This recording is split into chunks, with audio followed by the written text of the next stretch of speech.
glowing introductions as world-renowned speaker. It reminds me of a conference I attended in Los Angeles many, many years ago. And I was talking to this audience, and of course the organizers introduced me as a world-renowned speaker, okay? And after the conference, of course, people lined up to shake your hands and say, wonderful talk. It was great, very enlightening, you know. And this was going on, there was a boy, a little boy, he came up to me and said, Mister, that was a lousy talk. I was quite upset. And I turned to the organizers and I said, who's this guy? He said, don't worry, Dr. Siva, he's a small boy, just don't carry on. And people came around, comfort me, and again, continued to lie to me about what a wonderful talk it was. And this boy turns up a short while later, again, he said, Mister, I want to tell you, that was lousy. And I got very upset at this point, and I said, can you please tell me what's going on? And the organizer said, listen, Dr. Siva, don't worry. He's a small boy, he doesn't know what he's saying. He's just walking around the room listening to what everybody else has to say, and then he comes and says it. So, I hope at the end of this morning's brief presentation, I will not run into similar reception. I'd like this heading, a step in the right direction. Okay, and I think all of you are here because you believe that you're stepping in the wrong direction. So I'd like you to stand up for a minute, if you don't mind. Can you stand up? Okay. And I want you to close your eyes. Please be trusting. Okay? Nothing's going to happen. Just close your eyes, okay, for a moment, and I want you to think. And then I want you, please close your eyes. It's absolutely important that you close your eyes, okay? I won't be picking your pockets. And I want you to now raise your right hand. Raise your right hand, everybody. Raise your right hand. And can you please just humor me and point in the direction that you think is north? Just point. Move your hand and point it in the direction that you think is north. You know, it could be any direction. Just keep pointing. Yeah, okay, very good. Okay, hold that position. Hold that position. Now open your eyes and look around the room. Yeah? What do you discover? Everybody's pointing in different directions, isn't it? Yeah? What's the moral of the story? Please sit down. What's the moral of the story? The moral of the story is that there is no step in the right direction. Everybody has to walk in a different direction. A direction which suits them, and a direction that accommodates, if you will, their strengths, their core skills, and their abilities. So remember that. We are talking about failure today. Okay, failure is a big topic, okay? And we're talking about the importance of failure. And it's not a very nice thing to talk about because everybody wants to talk about success. Am I right? If you're here and if you've been invited and if you're an entrepreneur, you want to talk about success. The earlier speaker, Simon Sinek, talked about Orwell and Wilbur Wright. They probably crashed 5,000 times before they took off. Thomas Edison probably had 2,000 failed experiments, 2,000 failed experiments before he invented the filament light bulb. Failure is a part of life. But unfortunately, we live in a society, especially in Malaysian society, where we are not kind to people who have failed. Am I right? So, I'd like to, if you will, model my very short presentation this morning, okay, into the following sequences, okay? If you experience failure, anybody, there are three things that probably conditions your response to it. Firstly, your preconceived outlook towards failure. What do you think about failure? How you've been brought up. Secondly, your capacity in dealing with failure. Right? We always listen to these wonderful things that people like Michael Jordan says, when he says it's not how hard you fall, but how high you bounce. Okay? It's all nice to hear, but when you are falling, you don't think about bouncing. Okay? And finally, your ability and attitude for managing failure. Now, of course, Lalita wants me to talk about passion for creativity and success, okay? But I don't know whether I can do all of this in half an hour, right? But I'd like to use this, if you will, as the pivot for today's discussion. Okay, and I'll be quite happy to entertain any questions, any ideas that you have. So let's start off by looking at failure as a pivot for success. That's a nice way of looking at it. You're looking at somebody who failed quite a lot in life, all right? Many, many times, okay? The first time I failed was when I stood up and tried to walk as an infant. Stood up and I fell down, okay? Most people don't think or define failure in those terms, but you should. The first time you fell off your bicycle, you failed, okay? But you find that there's something systemic about failure when you become an adult. Somehow more difficult to tolerate. And somehow you don't equate it to those earlier experiences where you would in fact learn from your failure. You grow into adulthood because when you fail, you learn from your mistakes, you practice, and then you go back to the drawing board and start out more confidently. Which is why today you don't walk, you can gallop, right? But somehow when you grow up and you become the success that you are, okay, when you fail, you go in the right opposite direction. You become dejected, you lose hope, and then most importantly, you lose faith, you lose belief. And then there is a box that you're thinking out of. And my question is, who made that box? Where did it come from? Why is it that you need to think out of it now? If you thought without boundary, then you don't need to think laterally. It's only when you think in a very organized and rote manner that you need to think out of the box. So let's talk about the construct of this box. All right? Take you back to a time when you were that young. Can you remember the time? As hard as it is to imagine, I was once a boy, just like this. Okay? Of course, my children find it incredibly hard to imagine that. Okay? And every time I look into the mirror, I say to myself, my God, Siva, what a handsome man you are. Okay? But how old you've become. Okay, all the wrinkles and all the, people worry about gray hair, I worry about hair. Because there isn't much to go around. Okay? Can you remember the time when you were, well, we all have this problem, some of us, okay? And I always think it's good to be, to be bald, because God is kind and God is fair. He gave some of you hair and the rest of us brains. Now, so, this is the things we say to comfort ourselves, So you remember the time when you were this young? I'm sure you can, if you thought. For some of us, it's a longer journey. For some of you, I don't think that long. Okay? And when you were that age, okay, you had great, wonderful adventures in life, and all these people were, in a way, real to you. Right? Superman was one of my favorite heroes. Okay? Of course, today, God forbid that I believe that there is a man wearing red underpants on top of his trousers walking around and flying. Okay? But we had these superheroes that we believed in. Why did we believe in these superheroes? Because in a way they represented doing the impossible. We believed that the impossible could be done. We believed that the impossible could be achieved. And we believed that nothing was impossible in our lives, no matter how dire or how difficult our circumstances were. All right? So, what happened? Why is it that you don't believe impossible things are possible today? Because the paradigm shapers. Look at this. What do you see? Two faces looking at each other, or a goblet? Yes, I know it's a cheap parlor trick, but humor me. Paradigms are like maps, okay? I always tell a wonderful joke that I told my students many, many years ago about these three guys, an American, a Russian, and an Irishman. Of course, no offense meant to anybody, but generally Irish always the brunt end of this joke.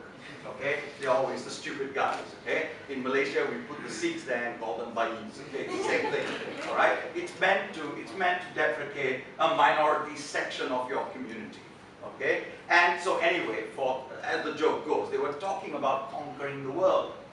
And so the American said, boy, we got a damn good plan. We're gonna send a rocket to the moon. We're gonna build a space station on the moon.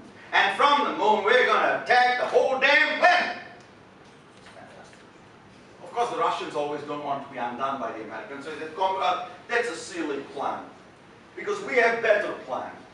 We take a rocket, we put on Mars, we build space station in Mars, we attack the entire solar system. And of course the Irishman said, look, that's a silly, silly idea. We've got an even better plan in Ireland. We're sending a rocket to the sun.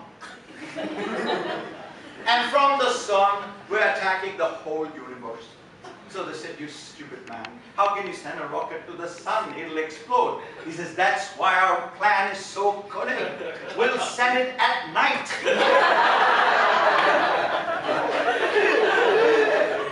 So he's one who doesn't accept failure, okay? And of course there was a student in my class, you know, and mind you, that guy today, he's a high court judge, okay? And so he said to me, he said, put his hand up, he was very, very confused about the whole thing, and he said, sir, but even if you send it at night, by the time it reaches, it'll be daytime.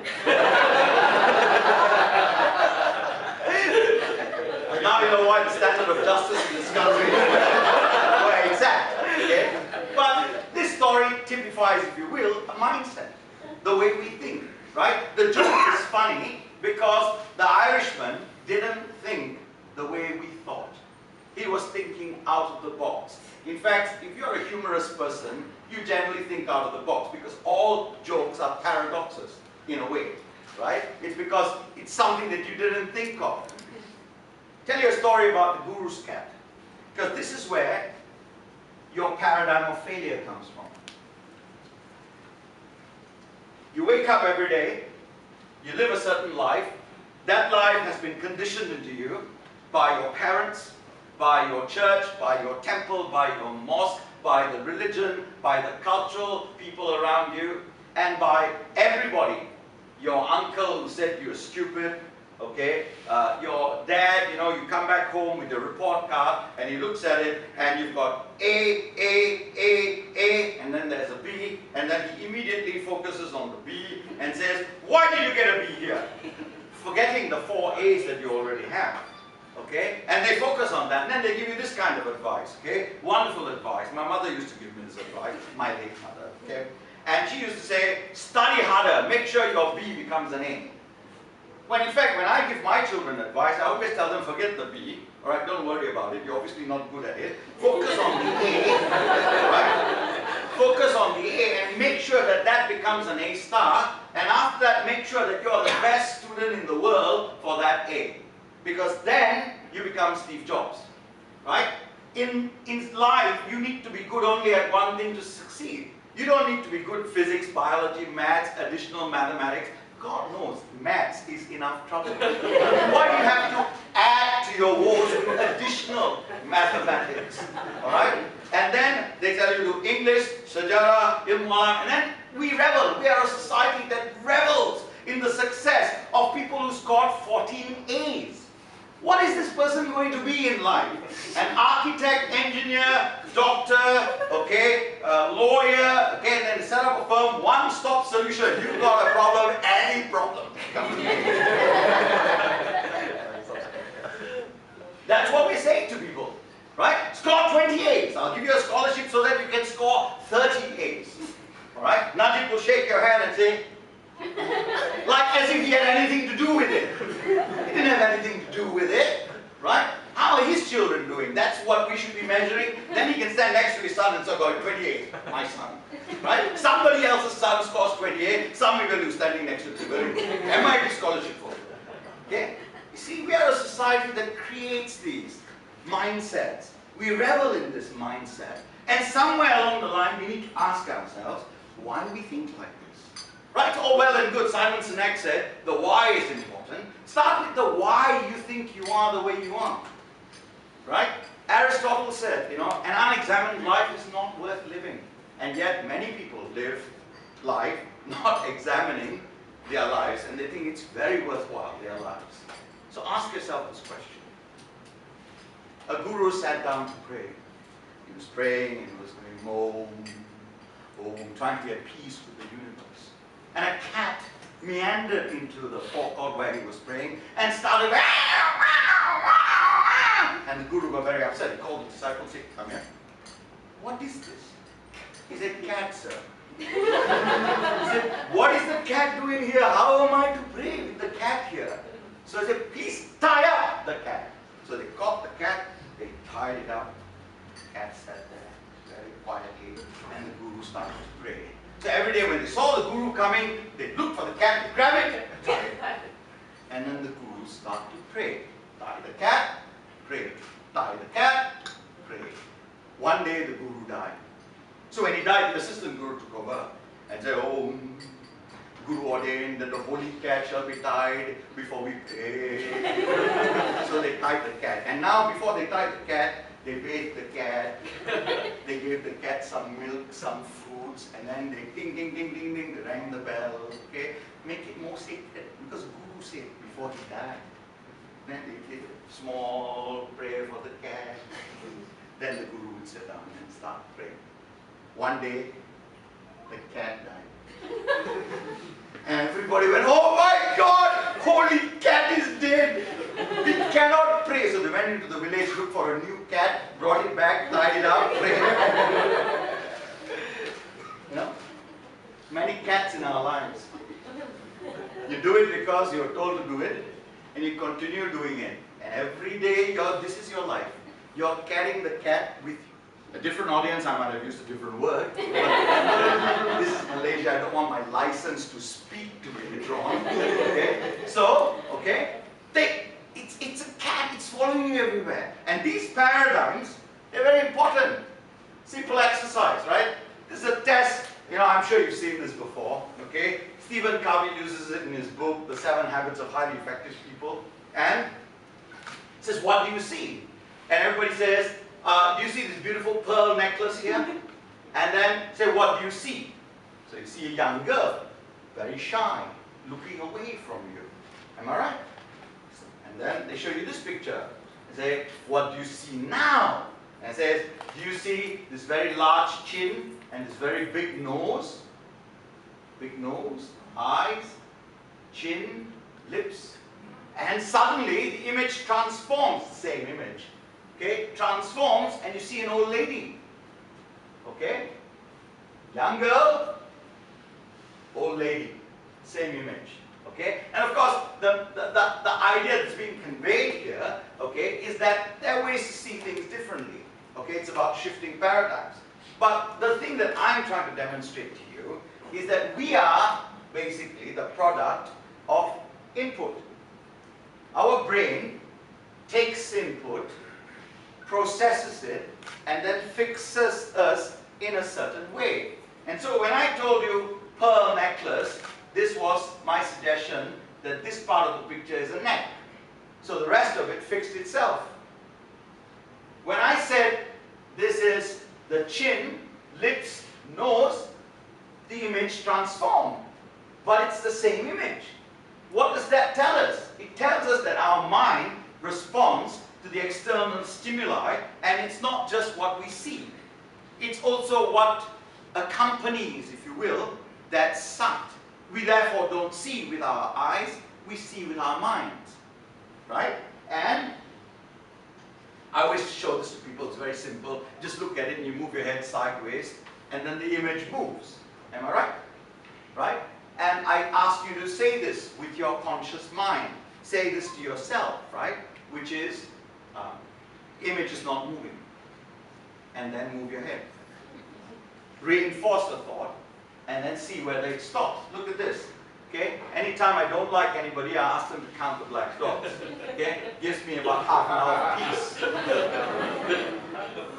Can you count the number of black dots? Do you see it? Come on, don't lie. Do you see the black dots?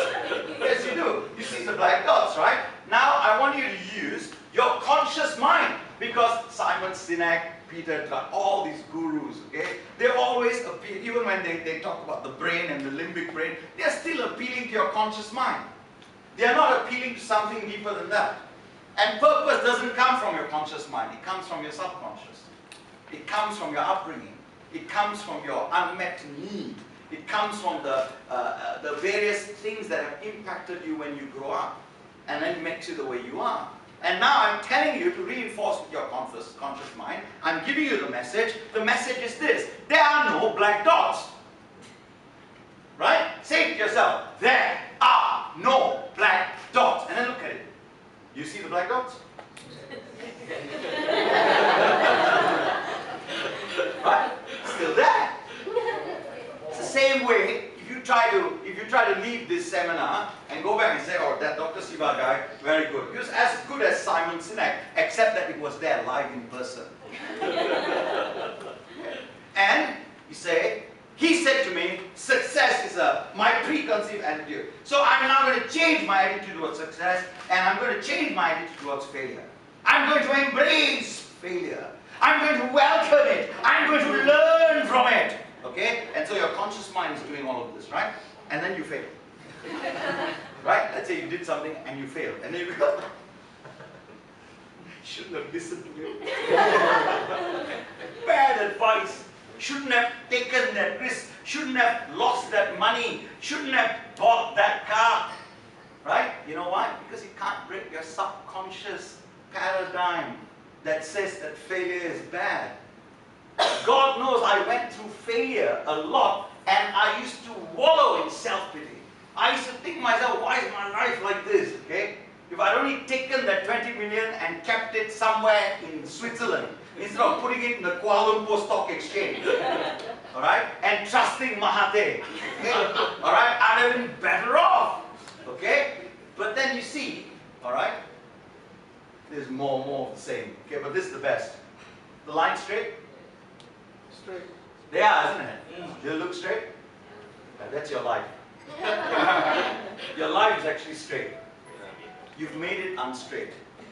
Okay? All the experiences you have conditioned you to believe in things that are not important. Okay? Can I tell you why Apple is so successful? I disagree with all of them.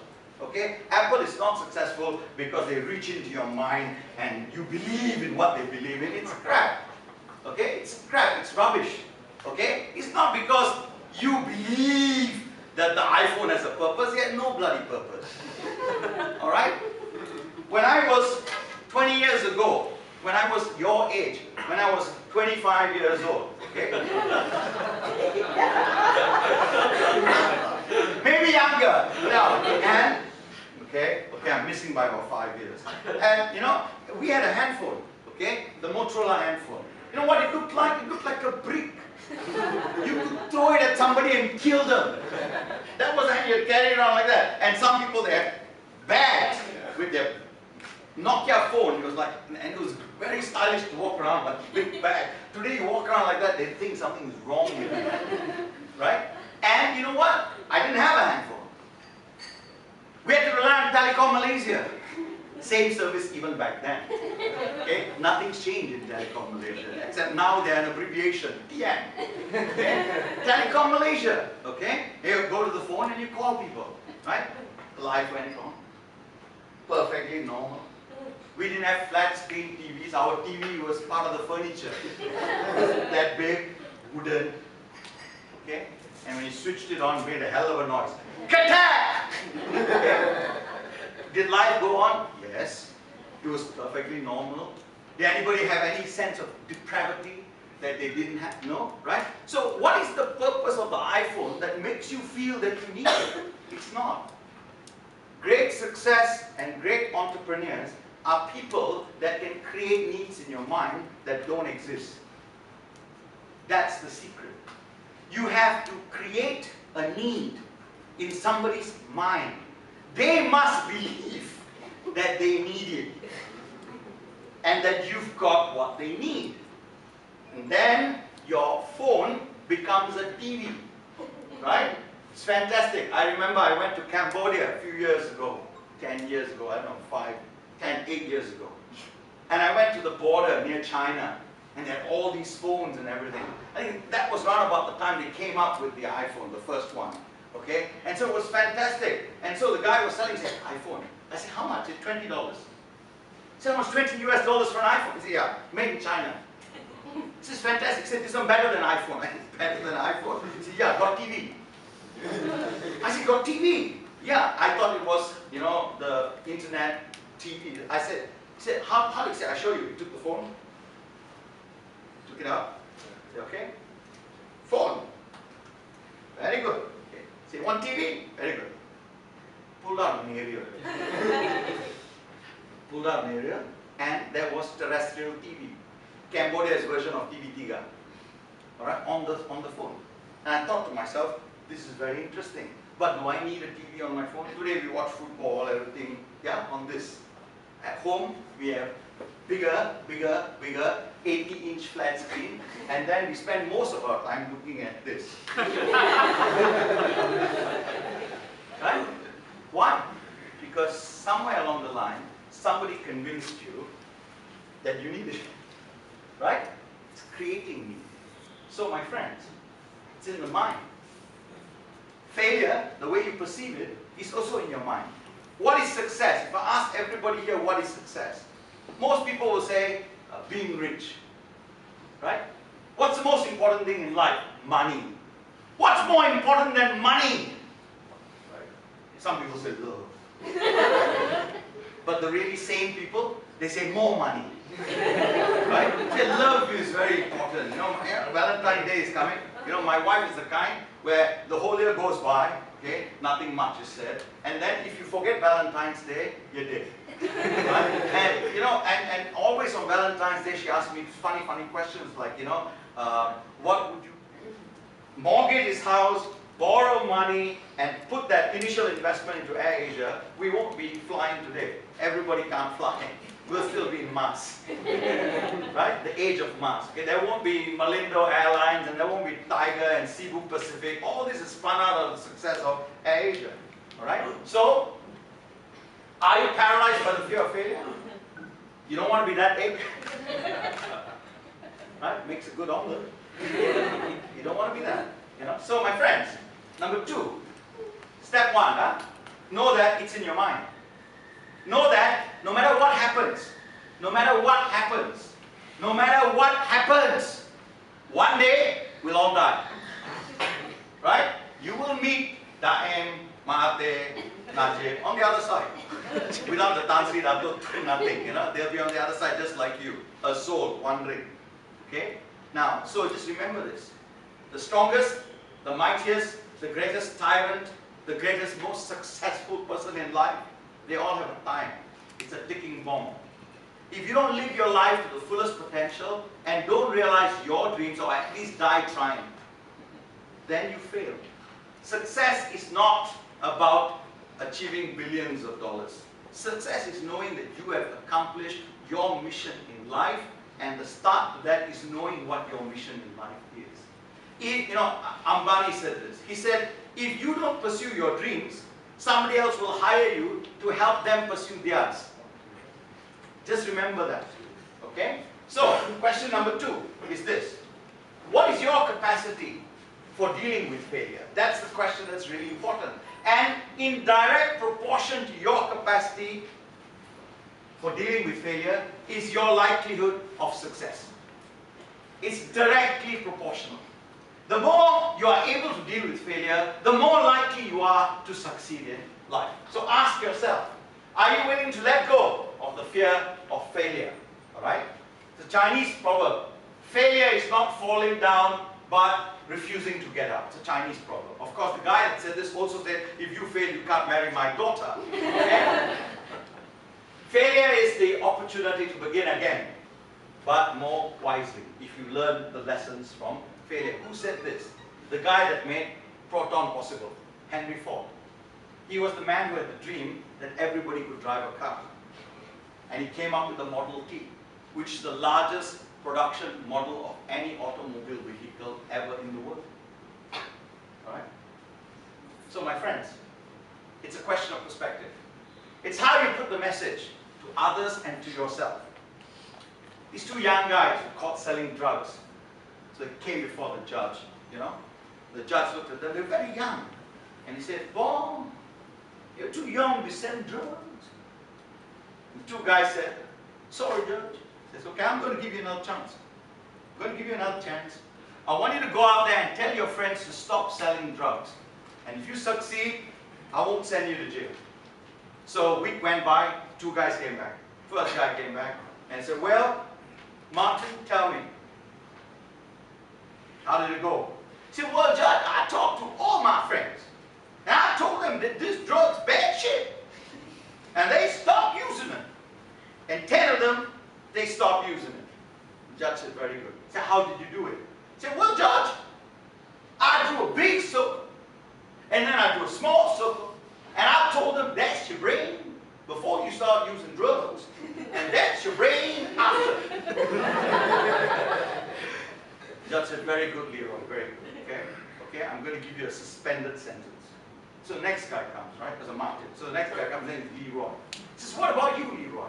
He says, Judge, I went back to the hood, and I told all my friends to stop using drugs. And 100 of them stopped using drugs. Judge says, fantastic. So what did you do? He said, well, Judge, I just did the same thing Martin did. I just changed circles. I drew a small circle, and I drew a big circle. Judge says, fantastic. That whites and blacks should be treated the same. And then he came out, and he didn't kill his oppressors, he forgave them. Now that is a success paradigm. And he said that there is nothing that's impossible until it's done. Once it's done, you say, I could have done that, right? So, what's important? Self-deception, right? I'm running out of time, so I'm just going to share a simple story by Oscar Wilde to end things, okay? And then I'll give this to VNET, and then they can email it to you, the whole presentation, okay? But it's a story by Oscar Wilde. He wrote a wonderful poem. It's called The Disciple. And Oscar Wilde, of course, was a very smart guy, but he was gay, all right? At a time when it was not fashionable to be gay, all right? Of course, in Malaysia, it's still not fashionable to be gay, all right? Unless you like to be in jail for 6 years, all right? Now, and of course, you are exempted from that jail time if you are a famous TV MC, all right? That's okay, all right? Now, so, when he came to New York Harbor from England, the people in New York Harbor, they stopped him, and they said, anything to declare. And while being the wit that he was, he said, I, sir, have nothing to declare but my wit. It's fantastic, isn't it? There's nothing to declare but his wit, his cleverness. I thought that was brilliant. You know? So I came into KLIA, driving from Narita, okay? And normally I go the green lane. This time deliberately I went the red lane. Okay? I went red, and I went there, and she said, Apa-apa declare. So I said, I, madam, have nothing to declare but my wit. And she looked at me and said, dalam bag ada apa? She asked me what's in the bag. So, perception is very, where you use what you use is also very important. So anyway, he wrote this wonderful poem. It's called The Disciple. It's about Narcissus. Narcissus was this guy who thought he was so beautiful. He spent a lot of time looking at himself in the lake and thinking he's so beautiful, admiring himself. Okay? And one day, this poem is about when Narcissus died. And so Wilde writes, he said, when Narcissus died, the pool of his pleasure turned from a cup of sweet waters into a cup of salt tears. And the oreads came weeping through the woodland that they might sing and give comfort to the pool. And they said, pool, we don't wonder that you should mourn Narcissus in this way. For Narcissus, so beautiful was he. So the oreads basically thought that the pool was very sad because it didn't have this beautiful man to look at anymore. And then the pool replied. He said, the pool replied,